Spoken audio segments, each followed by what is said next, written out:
Hello, good evening and welcome to UTV Life. Sit back and relax with me over the next half hour because on tonight's programme, Lady Maire Peters has received many accolades and awards, but never has her life been played out on stage until now in a brand new play called Gold Medal Mary. And I'm delighted to be joined by the playwright Maire Campbell and the inspiration herself, Lady Maire Peters. Rita's been to the gorgeous wall garden in Helen's Bay where spring has finally sprung. I'll be talking to theatre director Kerry Rooney MBE and the cast of the new musical mashup Pride and Prejudice and 80s hits. Our film critic Brian Henry Martin will be giving us his top entertainment tips for this week.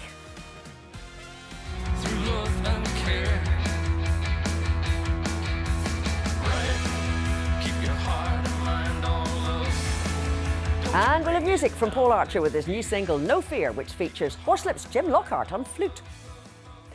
Well, in 1972, a determined young lady travelled to the Olympic Games in Munich as part of the Great Britain and Northern Ireland team to compete in the pentathlon. She returned with gold to a rapturous reception. Her early life is now being portrayed for the first time on stage thanks to playwright and director Maire Campbell, and I am delighted to welcome the two ladies, Maire Campbell and the inspiration herself, Lady Maire Peters, back to UTV Life. But before we chat, let's just get a flavour of the play.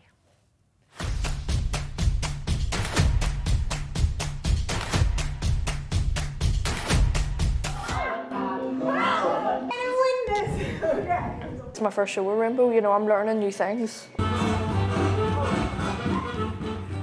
Oh, Mary, you must have been absolutely thrilled, excited, nervous, all of the above when you heard this was happening? Absolutely. Well, I asked Maire, would she write a story? But I didn't realise that she was going to do it so brilliantly.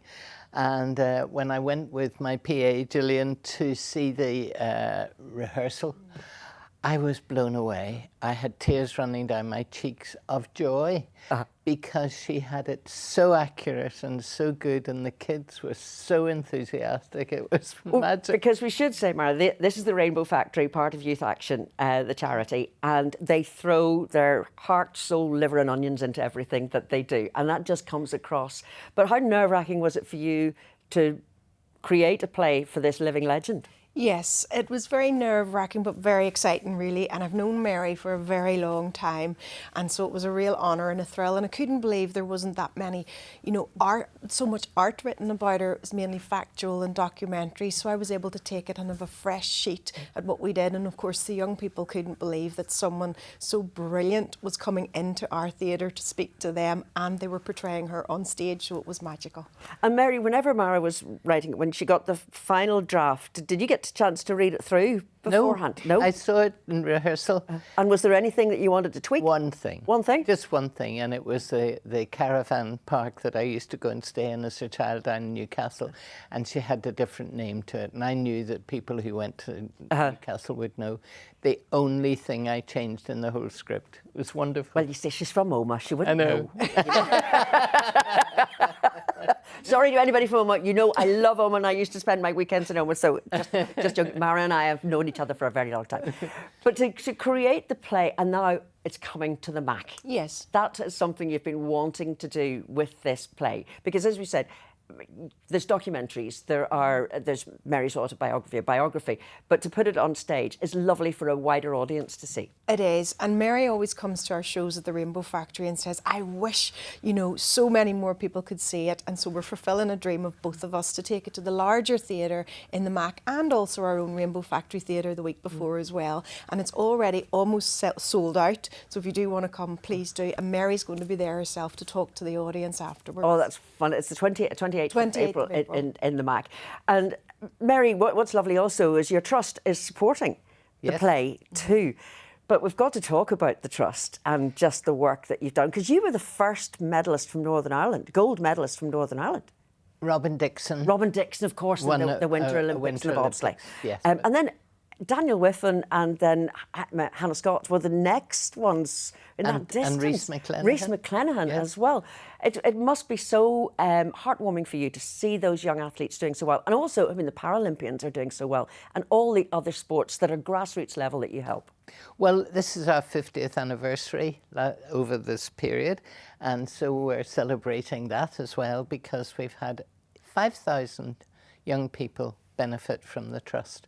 And every day I get more excitement seeing our young people succeeding. We have people going off to China and South Africa and Australia, and of course restricted travel at the moment, so it's more difficult for them. But we just love seeing them standing on the rostrum and representing Northern Ireland. And they're the future of this country. Absolutely. As are these actors. I remember being so excited. It was, go out for a walk at my earbuds in, listening to, I think it was Claire, the young boccia player, who was going to the Paralympics on BBC Radio 2, and she was one of their reporters that they'd asked to do this. Yeah. And she got the confidence through the Trust to do that, which was fantastic. Well, there is so much talent in this country, and they're all working in their own time. I met a young man presenting him with a certificate recently, and I said to him, "What's your sport?" He said, "I'm judo." And I said, "And how often do you train?" He said, "Twice a day, every day. I'm going to be the best." That is fantastic. And I wanted to hug him, but I can't. And talking about the best, Maire, the Cinemagic that you work with as well. You're just back from Barbados, and I noticed I didn't get the invite. That's fine. But you were working with young people out there with another film, and Cinemagic, a Northern Ireland charity that has spread throughout the world, is fantastic. Yeah. Oh, just wonderful. We're just back from Barbados, hate to rub it in. Yeah, thanks. But it was actually a very hard-hitting film about the problems we have in all the countries across the world with addiction. And so therefore we worked with all the young people to try and provide hope about how to try to not get addicted to drugs or alcohol, early on. And the film is going to be out in May, and we're very, very excited about that. And yes, Cinemagic is a wonderful charity as well. Because the plays that you have written and the films that you have written, the short films, the feature films, to get that recognition at different festivals as well is lovely too, and that's the showcase for them. Yeah, that's right. It's getting basically what Cinemagic does, and now what we're doing by going to the MAC as well, is trying to reach new audiences, really to put Northern Ireland on the map as just an absolutely brilliant place for films and art, of course, and we hope that this is going to be the next Hollywood. Well, and that's the one with two L's. That's true. Well, listen, it's an absolute joy as ever to see you, ladies. I'm looking forward to seeing you in the MAC on the 28th and wish you every success with everything you do. Can't wait to see the film out in May. That's right. Local audiences first? Yes, it's Call Me Raven. Call Me Raven. Yeah. Lovely. Thank you so much indeed. We'll call you Lady Mary. Thank you very much indeed. Now, Easter's been and gone, and that's the signal for many of us to get out into the garden and give it a good tidy. Now, the weather may not really be playing ball, but that's not deterred Rita, who's headed to the spectacular Victorian Wall Gardens in Helen's Bay to see how it's being lovingly restored. It's not every day you get to step into an incredible garden like this. Recently opened to the public for heritage garden walks and events, it's a space that owner Lorraine adores, not just for its beauty, but its history too. My gosh, Lorraine, this is such a special garden. You must love it. I absolutely love every minute that I'm in it. I'm sure very lucky. And it's very special. It's on the register of heritage gardens. That's correct. I mean, which is absolutely mind-blowing, because we're talking about gardens like Hillsborough, we're talking about Rowan. I mean, those big gardens, and our wee garden is up there with them. It's really special. Now, it's been a labour of love, this garden for you. That's for sure. Tell me how this all happened. Your husband went out to buy a field. That is correct. I sent him off to buy a field. Right. And he came back with a field, this house and a wall garden. But what a field. Steeped in history, this property dates back to the early 1800s. Originally a corn and flax mill, it was bought by linen merchant Thomas Workman to supply his estate with seasonal produce, and it stayed in his family until Lorraine and her husband James fell in love with it. What's the oldest tree in the property? Well, we think it could be this Acer palmatum Sakasuki. Oh, fancy. And it is probably one of the first introductions into Northern Ireland, we think. Really? Yeah, and it you can see it's starting to form its leaves now. Must be a very busy time of year in the garden, is it? Certainly is, Rita. As you can see, we've been doing a lot of mulching here. We are using horse manure, but we can use tree bark, and that adds nutrients to the soil, but it also retains moisture to save us watering later on. So every garden should be doing this now. Good. Tips must bring home for myself. Now, you look like your plants are really thriving here. What top tips would you have for plants that you should have in your garden? Well, I'm just looking at that beautiful skimmia. It's evergreen for a start. Yeah. There's the most incredible scent, and the bees absolutely love it. I might be getting gardening tips, but Lorraine is putting me to work too. There's a promise of coffee after this. I'm happy to help out with a bit of mulching. Brings me back to my youth on the farm. Time for coffee. Coffee later. This garden is packed with beautiful and unusual plants, and some that are really quite rare, like this purple toothwort, thought to be growing in only 3 locations in Northern Ireland. I would imagine an incredible property like this has to pay for itself. Absolutely. So the old mill is going to be converted into luxury bed and breakfast. Oh, lovely. And the stables over there, self-catering accommodation. Oh, my. So that'll be lovely. It's such an impressive property. I love it. Ooh, what's through here? This space is really busy already. I know you've loads going on. In your glass house, you do willow weaving classes and all sorts of entertainment over there. But you've big plans. There's going to be a massive greenhouse here. That's correct. And we'll be able to do horticultural workshops. We're going to go back to growing our organic fruit and veg again. Wow. And that'll be used at the events. This is a very special place, Lorraine. Thanks for showing me around today. And I want to wish you all the best for your future endeavours. Well, thank you so much, Rita, for coming to see me. Thank you.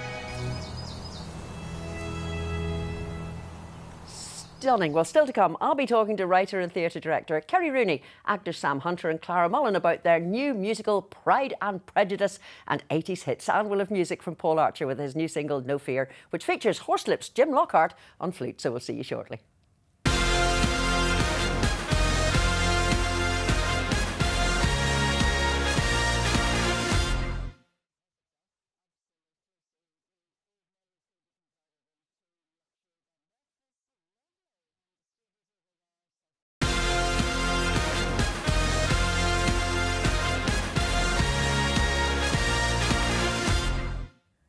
Hello again. Now, what do you get if you cross a Jane Austen classic with some banging pop classics? Well, the answer is Pride and Prejudice and 80s hits. It's a fabulous mashup of a musical, of course, featuring the Bennet girls and Mr. Darcy, set to the biggest tunes of the 80s. And that's the 1980s, not the 1880s. And I am delighted to be joined by director Kerry Rooney MB, as well as Mr. Darcy and Elizabeth Bennet, also known as Sam Hunter and Clara Mullen. But before we chat, let's get a taste of the play. You wouldn't get this from any other guy. I just want to tell you how I'm feeling. Gotta make you understand. Never gonna give you up. Never gonna let you down. Never gonna run around and desert you. Oh, I could listen to that all day. A wee bit of Rick Astley just being so melodic there. Kerry, what a great idea. How did this come about? Well, it was a long time in the making. I've always loved the book. And about 12 years ago, I wrote a stage adaptation, a straight play, and we produced it here in Belfast. It was very successful. And then we put it in a drawer and forgot about it. And then COVID came along, and I was listening to lots of different music, and I was listening to 80s music. And I was struck by how romantic and narrative all the songs were, and I started to picture scenes set to the music, and it kind of brought me back to the movies of the 80s, these fabulous romantic movies with the hero and the heroine get together at the end, and that brought me right back round to Pride and Prejudice again. And then, I mean, something like that just fits in so beautifully. And Clara, a newbie, this is pretty much your stage debut. Yes, it is. How exciting. How did you get involved? So I go to Queen's University, Belfast, and I'm in the Players Society, and we have like a WhatsApp group, and any casting opportunities they send them in, and I seen Pride and Prejudice and 80s hits, and I was like, oh my god, this is meant to be, because I love Pride and Prejudice, I love 80s music, and I was like, I have to just do it, and I auditioned, and here we are. Because the part of Elizabeth Bennet, she's so cool. She just, you know, she has that. So what classics or give me one of your songs that you've got? I Need a Hero. That is just so perfect. Yeah. And Sam, I mean, looking longingly as Mr. Darcy at his Elizabeth, that was just beautiful as well. How did you get involved? Well, I was actually, it was 2 days back from a long trip back to Australia, and Leah Jordan, one of the music directors, she contacted me and she said, Sam, can you act? And I said, oh, I think so. And then I came, she's like, look, this is going to be amazing, and sort of gave me a brief summary of what the play was, and she said, but we need Mr. Darcy, and I was like, oh, of course, yes. So then I showed up, and actually when I got to the studio, Clara was there at the door, and I said, oh, I think I'm here to do Mr. Darcy. And she said, oh, I'm actually, you know, Lizzie, so come on in. It felt like it was all meant to be. Oh, that's absolutely perfect. And one of the songs that I believe, which I think is absolute genius, is Caroline Bingley singing I Love to Hate You. Yes. Oh, So good. I mean, you must have had so much fun going through it, because this is my music, the 80s. Yes. Well, also the 70s and 60s, but that's beside it. But it really is so evocative. And as you say, Erasure, things like that, the tunes are just, they are stories themselves. Yeah, there's something about 80s music that is very narrative, and they tell a story. And of course, in the 80s, new romantics and the new wave, and there was that kind of looking back at the Renaissance and the way they dressed. You think about Adam Ant, the way he dressed. Yeah. And so when you started to listen to the music, it started to click together. We've got a fabulous Mr. Collins sings "Don't You Want Me."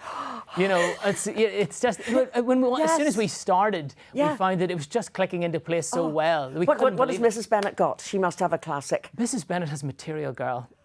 Oh, She's so interested in getting these girls married off to money. That is just wonderful. Yeah. And all of the girls, that was what's so fantastic about the book, as you said, you love Pride and Prejudice. They all have their different characteristics and characters. And I mean, You're So Vain has to be in there somewhere, has it? No, You're So Vain's not in there. No. Look, it's 270s. 270s, 78. Yep. Because, Clara, is there a favourite song that you have in the music? Not necessarily even yours. I just love Mr. Collins. Like, I hold the opinion that he's the best songs in the show.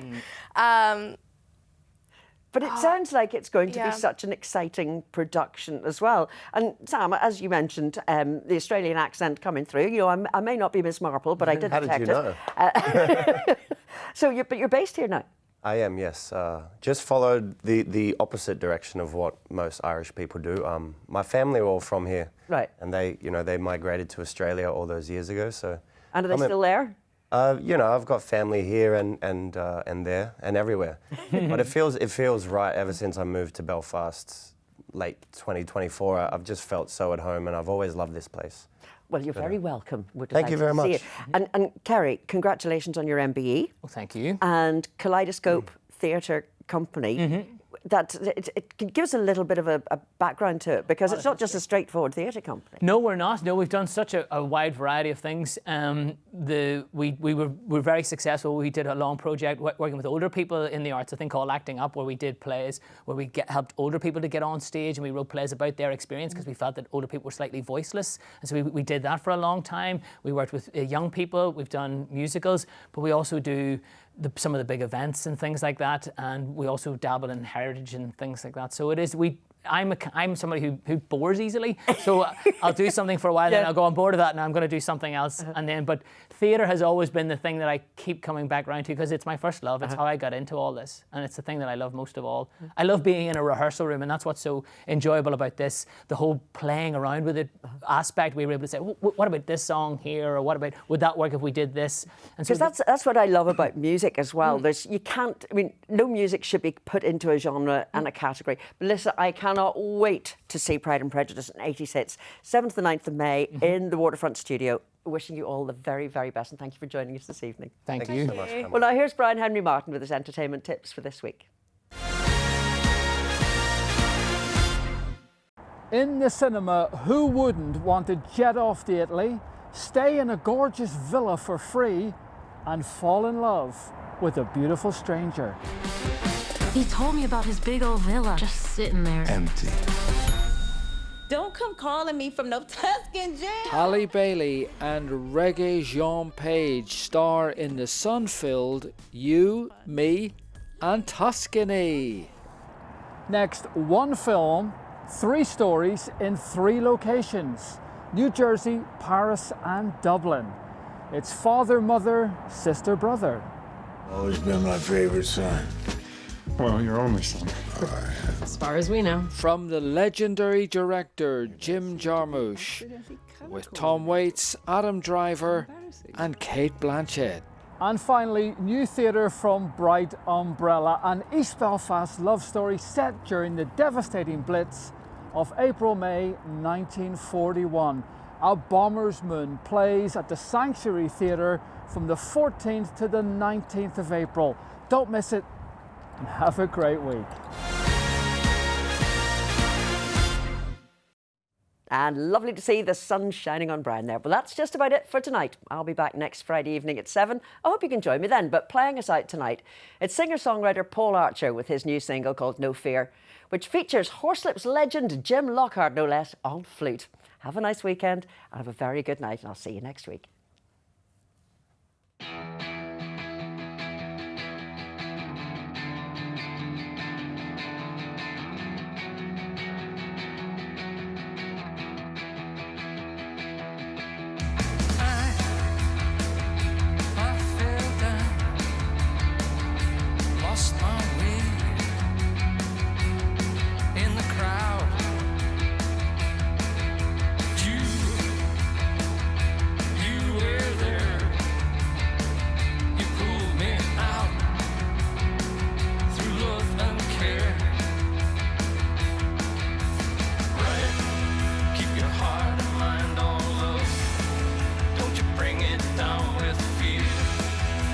Heart